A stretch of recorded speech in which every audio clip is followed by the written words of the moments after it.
accomplished in their own right. We've got Honorable Biti. Honorable Biti, welcome. Thank you, sir. And we have got Persistent Kwanyanya, who is a banker and economist. Percy, welcome.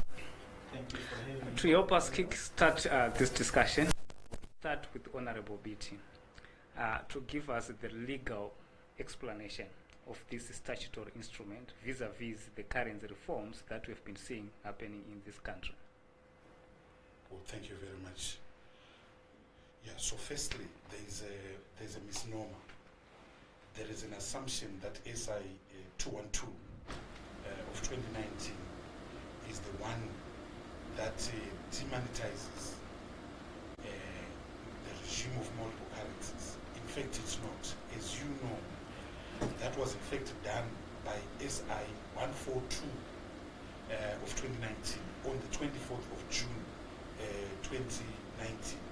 So SI212 is absolutely unnecessary because the law that says you can't use multiple currencies and you can only use the US dollar came with SI142 of 2019. So we as lawyers have a challenge. Why do you keep on using regulations to run an economy? Number one. Number two, why do you enact unnecessary regulations? That's from a pure legal point of view. Because 212 is unnecessary. It is not the one that is demonetizing the regime of multiple currencies. Then I come to 213 of 2019. The two are fundamentally different in that in 212, the president purports to use a power that is given in terms of the Exchange Control Act. And as a parliamentarian, as a lawyer, our submission is that only Parliament should make laws in Zimbabwe. Only Parliament should make laws in Zimbabwe. And the president can't keep on abusing Parliament and the people of Zimbabwe by over-regulating. In a normal year, when everything is equal, the government or Parliament goes through about 80 regulations. In this government, it's not even yet December. We've got 3 months to go to December. We are already on 213. Today is Friday. There will be another host of statutory instruments. So that's a problem with the so-called new dispensation. This governance by regulation, this governance by decree, this governance by statutory instruments. Now I come to 213 of 2019. 213 of 2019, the president uses, or more appropriately, abuses the Presidential Powers Temporal Measures Act. What he then seeks to do now, because there was a problem with SI142 when he demonetized, there was no criminalization of continuing to deal with multiple currencies. What he then does now in SI213, he creates an offense of using multiple currencies or any currency other than the Zim dollar. He then gives the Reserve Bank powerful powers, extensive powers of imposing penalties and fines, even though he tries to couch them as civil penalties. But you know that it is only Parliament which can create a crime. It is not the president. It is not a minister. So he abuses the power of Parliament. Not only that, he abuses the Presidential Temporal Measures Act itself, number one, in two respects. Firstly, the Presidential Temporal Measures Act should only be used in a time of emergency. But what is emergent about a currency? We've had years to attempt to currency reform. What is emergent about penalties? So that's the first abuse. The second abuse is that the Presidential Temporal Measures Act does not allow him to impose taxes or penalties. So he has abused the law in two respects. So the great tragedy of all this thing is that you've got an overzealous executive, an incompetent executive, an executive that believes in extra-legal measures, an executive that doesn't believe in the doctrine of separation of powers. Our constitution is founded on a principle of good governance, which is anchored by the doctrine of separation of powers. You've got the legislature, whose function is to make laws and laws alone. You've got the executive, whose function is to govern the country to make policies for this country. And then, of course, you've got the judiciary. Now, Mr. Mnangagwa wants to be both. It's not possible. He wants to be the Chief Justice. Perhaps he's the Chief Justice already. He wants to be the Speaker of Parliament. Perhaps he's the Speaker of Parliament. He wants to be a president. Perhaps he's already the president. But you can't be both. And that's our problem from a legal point of view. Okay, Honorable Biti, maybe I'll pose another questions to you. If we have got a governance issue from what you are explaining, what then should be the recourse? From a common person like me, who is in the street, I know that there is we are a constitutional democracy as a country. There's separation of power, there's parliament, whom I believe is supposed to provide the oversight on the executive. If there is that abuse of power like what you're stating, what then should be the recourse to that effect? I think that the so-called common person like yourself, the citizens, we should be on the streets protesting against the constitutional coup that is being done by the executive against the parliament. We should safeguard our constitution. We should safeguard the rule of law. So everyone has a role to play. The citizens should go on the street to protect their constitution and to protest against the coup. Parliament should rise up to protect against its abuse by the executive. Lawyers should also go to the courts to protect the constitution. The constitutional court itself should protect the constitution. But Section 2 of the constitution says it is the supreme law of the country, and any law, act, practice, or conduct that is inconsistent with the same is invalid to the extent of that invalidity. And the watchdog is the constitutional court. So the judiciary should play a role. So in other words, this is an affront and an assault on all of us, and all of us should defend our rights and should defend the constitution. There are remedies, street remedies, constitutional remedies, legal remedies. Thank you, Honorable Biti. Persistence. It is a fact that notwithstanding the existence of these SIs, whether they are on a good legal standing or not, we still continue to have a currency crisis in this country. The exchange rate is not stable, prices are going up. From an economic perspective, can you please explain this whole fiasco? Where are we really getting it wrong as a country? The major issue that causes currency instability in Zimbabwe is government deficits and the monetization of these deficits. So we are now at a point where at the government level, those deficits are no longer there. The government is saying, central government is saying, we are now achieving surpluses. So where is the problem? The problem is leakers. So the monetization of deficits in the past is what is now hounding the country today. So everywhere and anywhere, inflation and currency instability is a monetary phenomenon. This is a century-year-old belief, a century-year-old assertion that it is a monetary phenomenon.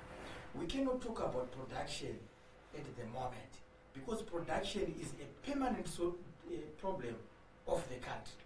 But on top of that permanent problem, we have seen a government that was overspending. So our biggest evil is, and still is, has been actually overspending of government. So this is what has largely been causing currency instability in the country. Now, we have seen the central government trying to rebalance the books, trying to consolidate the fiscal position. But it is not only the consolidation of fiscal position of the central government books that is important, but also other facets of government, that is those that are responsible with the provision of public utilities and those that are responsible for the provision of social goods in the country. So whilst Treasury is bragging about achieving surpluses, but somewhere in government, there is disaster in government, which is weighing down even current stability. So if you talk about electricity, for example, we've got a crisis of electricity in this country, and the industries, activities that depend on electricity that have got a significant bearing on current stability are currently affected, weighed down by the performance of the electricity subsector. If you talk about water, the same applies. It's the same story there. So we've got serious challenges in the economy. If you analyze the economy in its broadness, if you analyze the economy in its totality, you will find that there are certain things that are not yet in the right place that are weighing down on current instability. Now, the other important thing about currency and its stability is that it is mainly an issue that is largely dependent on the confidence levels in the economy and the speculative tendencies in the economy. In the world, currencies are susceptible. It is well known, it is documented that they are susceptible to speculation, and speculation usually comes as a result of the realization of the weaknesses in the economy. Let me tell you one thing to substantiate my reasoning on speculation of currencies. The last depreciation that we saw on the currency happened at a time when the monetary base, which is the major driver of inflation, which is what we call outward money, was at about 3.6 billion. And at an exchange rate of 1:15, that amount is roughly around 240 or so million in US dollar terms. Now, what was it in January 2019? It was 1.2 billion at a time where the exchange rate was 1:2.5. And at that exchange rate, in US dollar terms, we had about 450 to 500 million US dollars in the economy. So in terms of it means that is the US dollar that we needed to support the monetary base in the economy. We needed about 500 million in the beginning of the year, but now we're needing about 200 or so million dollars to support the monetary base in the economy, which is the one that is more important, which is the one that is more usable in that economy. But we have seen the fast tracking of the depreciation of the US dollar, of the RTGS dollar, despite those realities in the economy. So what happened? One would wonder what actually happened.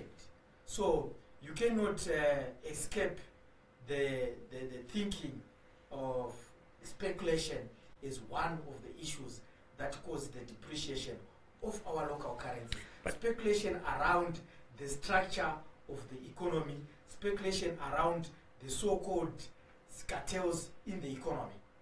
But if I'm to respond or to engage into your discussion, Percy, and to follow your argument that inflation is always a monetary phenomenon, and also I think you are pushing further the assertion that the exchange rate always responds to new money in the market.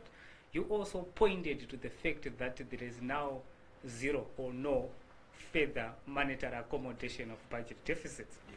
And now we have got a totally opposite scenario when it comes to the results that are on the ground. The result on the ground, that is the exchange rate, is shoot over the roof. It's now on the black market, it's now almost exceeding 20.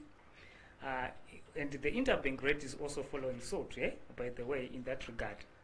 And you are attributing that to an issue of the speculative tendencies in the market, which we are saying they are closely linked to the macroeconomic credibility of our policies.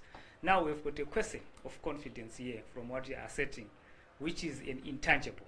Honorable Biti, I think it is clear from persistence that there is an issue of confidence. What do you think are the confidence boosting factors that we need to tackle as a nation so that at least we will start to believe again as a country and take this country forward?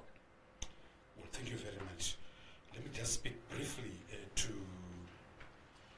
to the issues he was raising. Nominally, Mthulisi Ncube has tried to maintain the fiction of a surplus in the first quarter of the year. In fact, the first half of the year, he claims that he had a surplus of $800 million. But the reality now, and this is my point of difference with Persistent, is that they've been maintaining huge budget deficits, but they're expressed through treasury bills. They're expressed through treasury bills kept at the central bank. So even today as we're speaking here, if you look at the front page of the Daily News, there's a treasury bill of $150 million that has been issued today by the central bank. So the treasury bill is still a levy on the Consolidated Revenue Fund. It's still a levy on the budget. So it's still a budget deficit. So that's what they've been doing. So they've been pretending to shut the tap at the Ministry of Finance, but at number 8, Samora Machel, the taps are huge and the taps are flooding. Now, two things about currency. Number one, we did not have the conditions for the introduction of our own currency. When we demonetized the multiple currency regime in June of 2019, we did not have the correct conditions. One of them is that we didn't have reserves. The $350 million that I left as finance minister in 2013 in Washington, D.C. in the form of SDRs, they wiped them off. Mthulisi wiped them off.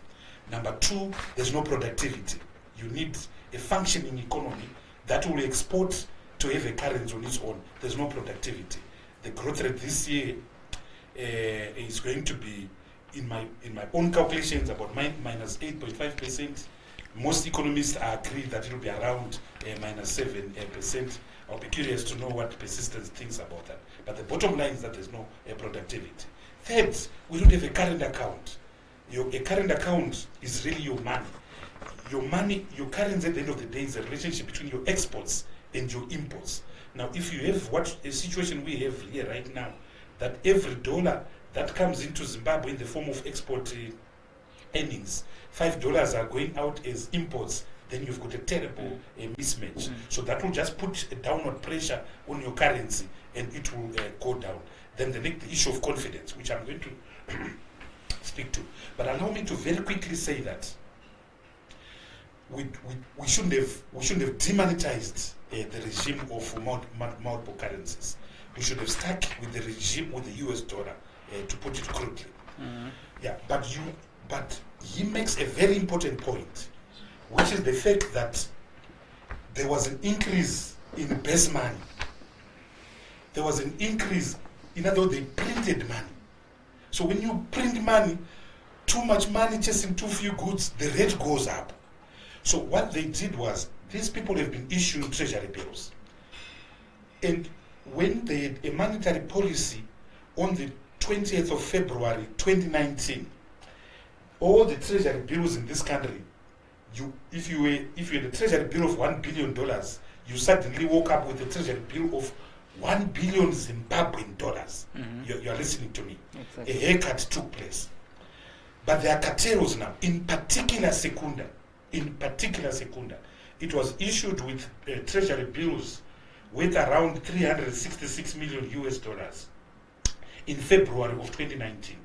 However, in July of 2019, when everyone else was redeeming was being forced to redeem his treasury bills in Zimbabwean dollars, this cartel called Secunda and its masters had their treasury bills redeemed one for one at the US dollar or at the parallel exchange rate. So and they were actually discounted at the central bank. So what immediately happened was that the base money increased suddenly by 80%. And when someone is now holding, if he was holding 360 million, he is effectively holding 3.6 billion. You understand? Which is very unfair on the economy. So suddenly, some rich cartel found itself with $6 billion Zimbabwe. And that money, of course, had to be cleaned in the market. And when it was put in the street, in 4th Street, the rate collapsed immediately. The rate moved from a static position, a medium position of 1 to 10, to 1:20. So as long as they are going to continue issuing treasury bills, which they have to, when this economy is controlled by cartels, you are going to continue having this mismatch. Precisely. You then ask me about confidence. It's political confidence, my brother. We've got the challenge of a contested and disputed election. From where I come from, Nelson Chamisa should be the president of this country. We have to resolve the crisis of confidence.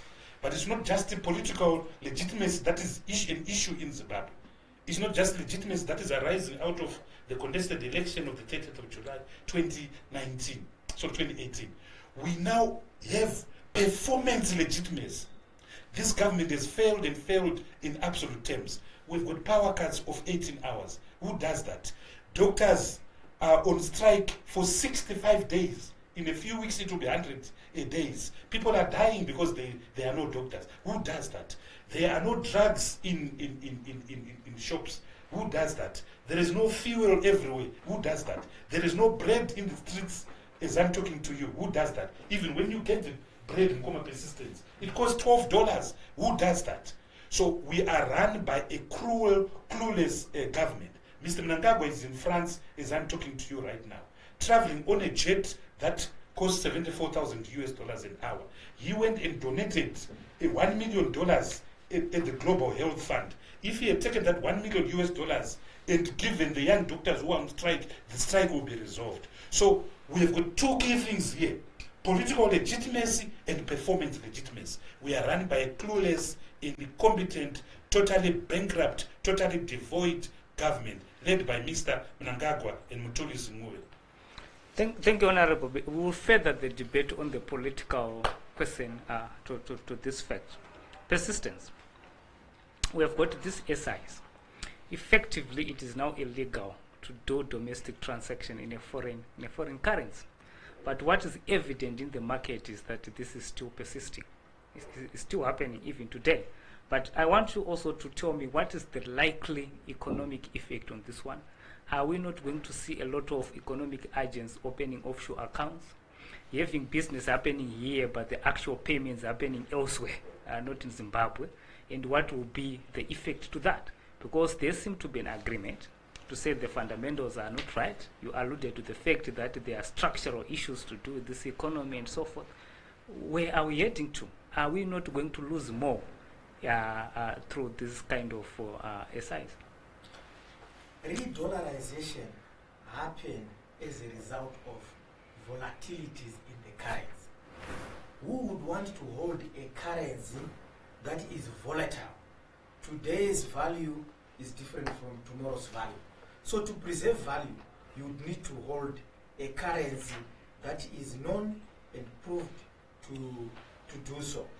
That is not why the exporters have now come to Reserve Bank to seek a dispensation to pay their workers' salaries in foreign currency, because these workers simply say to their employers, we need to preserve value. So the US dollar is a currency that is preferred in times of inflation, in times of instability, in terms of volatilities. Now, which brings me to the key issue and key priority.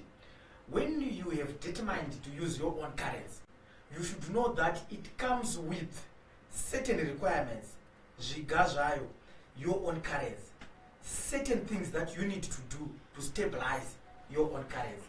It is very difficult to re-dollarize once we have dollarized. So if you have gotten in, you must know that it comes with its own requirements and you should play by the rules of the monocurrency system. Now, it is not convincing to me that we have yet gotten there. So it is unsurprising, therefore, that our currency is depreciating. Our currency is very volatile at the moment. And your question is, when you are faced with a volatile currency, what happens? People will run away from that currency and the economy will self-re-dollarize. So my thinking is, if we have determined that the US dollar, the Zim dollar is our currency of preference, in any case, all currencies in the world use their own currencies. About 99% of the economies in the world use their own currencies. But what distinguishes those countries from other countries that were pushed out of their own sovereign currency regime is the management of that currency. We used to have our own currency, but we were pushed out of that currency and we adopted the multiple currency system because we failed to manage our own currency. So, which means the most important precondition of sustaining our local currency is fiscal discipline, is playing by the rules. So have we convinced ourselves that is something that we can do? At central government, I want to go back to the issue of surpluses. When we talk about surpluses, they come in two parts. There's what we call a primary surplus and an overall surplus. It's a budget position. So when you have an overall surplus, it means that the primary surplus, together with the legal issues, are in the positive. Now, what we have is just a primary surplus, not an overall surplus. If we're having a surplus of 803.6 million, look at what happens at the domestic debt. It went down from 9.5 billion to 8.8 billion, meaning that that surplus is simply going into reducing the overall deficit. So this is how the surplus is like. So it is a management tool rather than a reflection of the state of the economy. So you can't read much about the state of the economy from a surplus, but you can read much about the management and the progress towards goals from the surplus or deficit position of a country. Yes, we have achieved a primary surplus, but what is happening elsewhere in the economy is not pleasing, and no wonder why we are facing the challenges we're facing as an economy.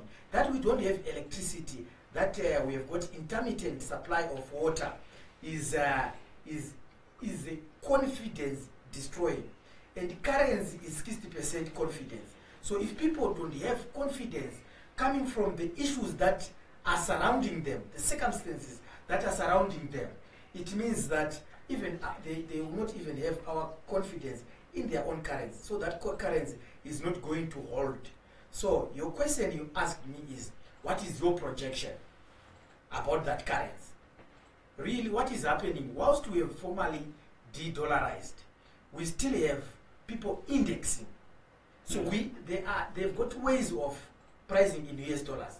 Because if something is costing $10, in RTGS dollars, it is $200. Because they've just indexed at a ratio of 1:20. So which is dangerous and reflective of this fact that we have not yet gotten there as a country. So really, it requires us as a country to go back on the drawing board and do what is required. You cannot sustain a currency when we have got distortions in the economy. Distortions that have got monetary impact. The monetization of deficits I'm talking about is also coming from the distortions. You are over-subsidizing fuel. You have been over-subsidizing fuel. Even electricity. Why do we subsidize electricity, which is a business on its own, and on the backdrop of us having legal debts that are weighing down on the utility provider? Why can we not just collect? Let us collect and support the utility provider. Because if you don't collect, therefore back is the central government. Do you know that ZETDC at the moment is failing to collect the RTGS dollars? So their problem is not necessarily US dollars. It is actually the RTGS dollars. They don't have enough RTGS dollars coming as a result of even their pricing regime. So there's a lot to do in the economy to sustain a country. You cannot sustain a country which with a currency when we have got these distortions in the economy. Let us deal with those distortions so a currency is going to be sustained. So I've already talked that 99% of the economies in the world use their own currency, meaning that the ultimate aim of this country should be to use our own currency. When the fundamentals are right. To use our own currency. But fundamentals will never be right. They are created. They are moving targets. So my biggest fundamental on a currency is how we manage your deficit. So that deficit position and confidence therefrom. So this is the biggest fundamentals. You cannot talk about production as a fundamental that is achievable over a short period of time. It is a permanent and long-term challenge that cannot be achieved overnight. But what you need is to create conditions towards rebuilding the productive capacity of the country. And one of the conditions will actually be the usage of your own currency and respecting the rules therefrom. So the advantage of using your own currency is one, you are using a currency that you are creating locally to earn foreign currency. Yes. Unlike using foreign currency to earn foreign currency. So mathematically, if you're using your own currency, you are actually enjoying the total revenue in foreign currency. If you're using foreign currency, you only enjoying profit in terms of foreign currency. Thank you, Persistence. I think if you visit any media platform today, it is awash with a call from every corner of our society for the need of some dialogue, because the people strongly feel that the genesis of the confidence, of the lack of it in this economy emanates from our politics. There's an argument to say when Honorable Biti joined the GNU in 2009, what they did nothing. All they did is they united the nation, and there was a common denominator that people had to believe again. There was some semblance of oneness in the economy, and things started to stabilize. Of course, it also coincided with the stability brought about by dollarization. From a non-political perspective, I want you to tell the nation what is the significance thereof of political dialogue to the economic matters of this country. What is the significance thereof of political unity or some political consensus to the economic issues that are affecting this nation of today from a non-political perspective? So you talked about the period between 2009 and 2012 and the sustenance of our own currency. And the reason for that sustenance is not because of production, but because of the fiscal discipline. So you find the government did quite well in respect of fiscal discipline. Even in respect of the external position, we did not do quite well during that period.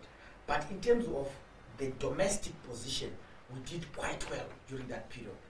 But why did we do quite well on the domestic position?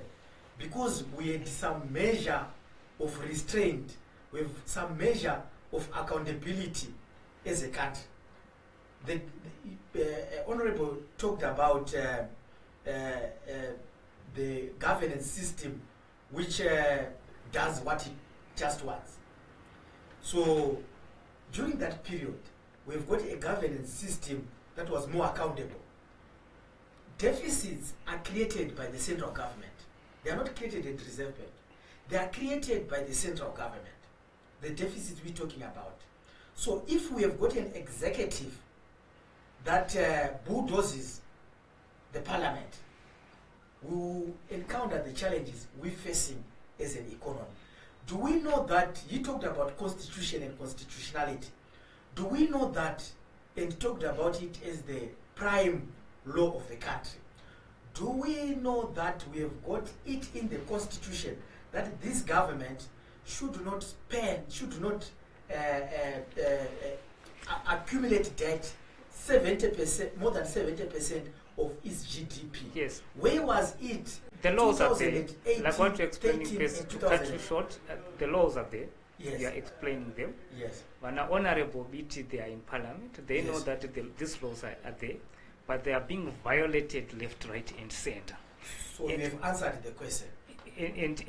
So can we therefore agree and conclude that what we have is a governance issue that is manifesting itself in economic chaos? You have answered the question yourself by saying that the laws are there, but they are not being respected. So what does that mean? And as a people, we are accomplices to that effect in the sense that we are sanitizing bad governance. Yes. So we what we need as people is to actually point out. Now this year, Honorable Biti, during the budget pre-discussions, I think you need to be there so that we raise this point. I'll be there myself. We raise these points so that we also put the central government, the executive, to account in respect of living within the statutory limits in respect of the usage of money in the economy. Honorable Biti, there is no system whatsoever that can live beyond its means in perpetuity. I think we have seen that in various regimes across the entire world. But at the end of the day, the people who are suffering, our mothers and fathers that live in the ghettos, in the rural reserves, that they've got no recourse. And also they are suffering in the sense that all they have is denominated in local currency. They don't know how to hedge against this scourge of inflation that we are suffering right now. And I understand that there is an issue of the pollard when it comes to political dialogue and anything else. We understand from the public media the position of the MDC when it comes to that particular dialogue. But I think there seems to be consensus that you guys, particularly the mainstream parties, ZANU-PF and MDC, you need to come to some form of dialogue. Is there anything that is happening in the background? Well, thank you. I just want to underscore one point before I move on to the political question, which is that a currency is just a medium of exchange. We can actually use leaves or these bottles that are on your table. So that we had the US dollar between 2009 to 2013 is not the reason why that economy did well, because we were the US dollar from 2013 to 2019. It is respect of the fundamentals. It is the respect of the rules of the game. It is respect of the fact that economics is in fact a science. Mm-hmm. It's not guesswork. It's not prophecy that you sit back and wait for its fulfillment. And what we did during the GNU very, very consciously and carefully was to maintain a regime of a primary balance, to maintain a regime of serious fiscal discipline. What I used to call, we eat what we kill. If you kill a rat, you must eat a rat. You can't kill a rat and then eat an elephant. You know, it doesn't work. In economics, 1 minus 2, it can't. The minute you say 1 minus 2 equals to minus 1, you've got a problem. Once you delve in deficit financing. Now, since 2014, we've got a government, a government that indulges in expansionary fiscal ill discipline, a government that spends money like it grows on trees, and we are where we are right now because of fiscal ill discipline. The country needs dialogue. The country needs dialogue to move forward. And the two protagonists are MDC and ZANU-PF, Advocate Nelson Chamisa and Mr. Mnangagwa. But for that dialogue to work, there must be signals of sincerity. There must be indicators from our colleagues in ZANU-PF that they are ready to done. It's like seeking a relationship, a marriage, or you don't send the bricks to the boy you love or the girl you love. You send flowers. So you cannot have a situation right now where 3/4 of the top leadership of the MDC is facing trial or has been convicted, like in my case, Amos Chibaya, Mrs. Tabita Kumalo, Mrs. Buddha Masara, Gift Ostalos Ziba, and a host of leaders that are facing a trial. You cannot have a regime of these abductions that we've been seeing. You cannot have the continuous banning of our demonstrations as we have been seeing. So we need the regime to send out signals of sincerity.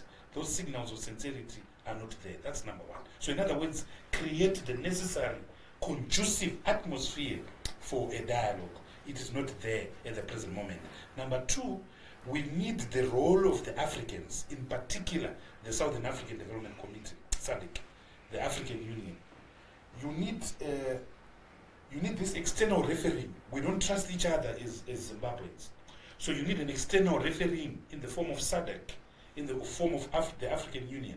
If need be, in the form of the United Nations or the UN Security Council, to scaffold, to strengthen, to give guarantees and warranties over this process. Because on our own we can't agree. I don't like and trust Mr. Mnangagwa. I'm sure he's in the same position. I don't like Obedimpov. I'm sure he also doesn't like me. The feeling is mutual. So we need this external referee. Third, we need a mutually agreed facilitator. Doesn't matter who it is. It could be a local person, a Bishop Mkonori, a Bishop Bakari, but let's agree on the person who is going to mediate. That's where Pollard is a fiction now. Pollard is a fiction. You can't steal my goats and then invite me to your house to discuss my goats that you stole. It doesn't work. It doesn't work. So this process needs legitimacy. It doesn't have legitimacy. And then number three is the agenda. We cannot discuss power sharing. We did that before in 2009, but it got us anyway. So what we need to share is a consensus. We need a shared consensus, a new consensus, one of transformation, one of sustainability. So to arrive there, we need to discuss real structural reforms. That should be the focus. Let's focus on real structural reforms. What are the electoral reforms that are required so that our elections are not contested? Since 1980 to now, we've had over 13 elections, almost an election every 3 years. But each one of those elections has been heavily contested. Why can't we be like other countries where you lose, you win, you shake hands, and you go and play golf together or go to the Anglican church together? So we need to depoliticize our elections so that an election just becomes an event that comes and goes and life goes on. In Zimbabwe, elections suck and the politics suck everything from us. If you read Harry Potter, they're like a demento, sucks all the energy from you, it suffocates you. So we need to deal with the beast of election. Number two, media reform. 38 years after independence, 39 years after independence, we still have one broadcasting house called ZPC. I don't know who is unfortunate to watch it, but it's not good enough. We basically have one national newspaper, the Herald and the Chronicle. Even the private newspapers are now being bought by the same characters. It's not good enough. It's just not good enough. In other countries, if you go to Tanzania, Swahili editions alone are like 15. Just Swahili newspapers. Then there are newspapers that deal with the soca alone. That's what a normal country should be. That's media reform. Political and institutional reform. We need a whole host of massive political and institutional reform. We need to strengthen institutions. We need strong institutions that are key. We need to deal, my brother, with the scourge of corruption. And corruption is killing our country. Everything which Persistence and I we're discussing is zero unless we address the scourge of corruption in this country. There's still billions. And there's still through the treasury, through the Ministry of Finance. The Ministry of Finance is a gatekeeping ministry. It's an oversight ministry. So my brother, when you have the gatekeeper becoming the gate crusher, lo and behold, we need prayer in this country. We need prayer. So we need to deal with the scourge of corruption. We need economic reform, serious economic reform around the issues of fiscal discipline and fiscal consolidation that my brother was talking about. Around the wage bill, which is consuming 90% of total expenditure. Around our sovereign debt, which is over 120% of GDP. Around decayed infrastructure. Look at the state of our roads, with great respect to the Democratic Republic of Congo, where the portable capital of sub-Saharan Africa. Look at our energy. 1 to 6 should have been decommissioned in the 80s. They are still limping, totaling. We should have we need to install new capacity of at least 4,000 generators. We need technology. We need, other countries are now moving to the fourth industrial revolution. They are now using a 5G, you know, with expensive, non-functional mobile providers in this country that are so expensive. So we need to transform this country, which is why I said at the beginning, we need to discuss, but not about power sharing, but about a new consensus, the transformative consensus. In the 60s, the agenda was clear. It was a liberation consensus. In the 80s and 90s, we tried another consensus, the democratization consensus. That's why the MTC was formed. In the 2020s, right now, it must be about transforming our country, the transformation consensus. And to me, that should be the basis of this dialogue. Excellent. Well, I think our time has run away, but maybe I would like to give even each of you again your last 3 words. What would you tell the administration running the country, the 3 things that they just need to do in order of priority to get this thing to work again? I think Mr. Honorable Biti has gone far and elaborate in giving his perspective. And I would like to guess that the perspective is not only from a political perspective, and it's also to take the country forward. He is propagating the issue to say we need a new consensus. In other words, we need to agree as a people of Zimbabwe on the path that we need to take that is transformative, that will put Zimbabwe in the class of other fellow nations. What are your last 3 words? We need reforms and real reforms. So the issue of consensus, I think, buttresses the issue of reforms. So you can't reform when you don't have consensus. All countries that found themselves in our space previously, they went through a reform process. China, in 1979, its GDP per capita was comparable to Zimbabwe's, but they embarked on serious reforms, fighting corruption, like he's saying, wholeheartedly. And where are they today? By 2000, they were the talk of the new millennium because they committed to reforms. They worked in unison as a country, doing one thing as a country, and focusing on the things that they wanted to achieve as an economy. So Zimbabwe must similarly embark on reforms, and genuine reforms, serious reforms. Otherwise, we are not going to get out of our economic position at the moment. As we reform, what do we reform on? We also reform, importantly, the institutions of governance, economic governance. They must reform. Because if we don't reform, the issue of corruption will remain.